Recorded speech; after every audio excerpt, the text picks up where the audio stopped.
జగన్ మీద ఉన్నటువంటి అక్రమ ఆస్తుల అభియోగం కేసులో సుప్రీంకోర్టులో కీలకమైనటువంటి పరిణామాలు చోటు చేసుకుని చీఫ్ జస్టిస్ ధర్మాసనం నుంచి మరో ధర్మాసనానికి పిటిషన్ విచారణ మార్చారు. అక్రమ ఆస్తుల కేసులో జగన్ బెయిల్ రద్దు చేయాలంటూ రఘురామకృష్ణరాజు పిటిషన్ దాఖలు చేస్తే విచారణ హైదరాబాద్ నుంచి మరో రాష్ట్రానికి మార్చాలని కూడా అప్పట్లో రఘురామకృష్ణరాజు డిమాండ్ చేశారు. దీని మీద రఘురామకృష్ణరాజు వేర్వేరు పిటిషన్లు దాఖలు చేశారు. రఘురామ్ పిటిషన్ మీద సీజేఐ జస్టిస్ సంజీవ్ ఖన్నా ధర్మాసనం విచారణ జరిపింది. సంజీవ్ ఖన్నాతో పాటు ధర్మాసనం సభ్యుడిగా ఉన్నటువంటి జస్టిస్ సంజీవ్ కుమార్ ఉన్నారు.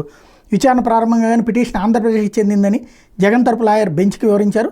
మారిన పరిస్థితుల్లో కౌంటర్ దాఖలు కొంత సమయం కావాలని సిబిఐ ఈ సందర్భంగా కోరింది.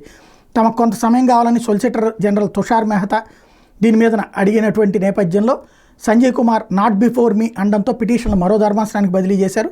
ఈ మేరకు ప్రధాన న్యాయమూర్తి జస్టిస్ సంజీవ్ ఖన్నా మరో ధర్మాసనానికి బదిలీ చేశారు.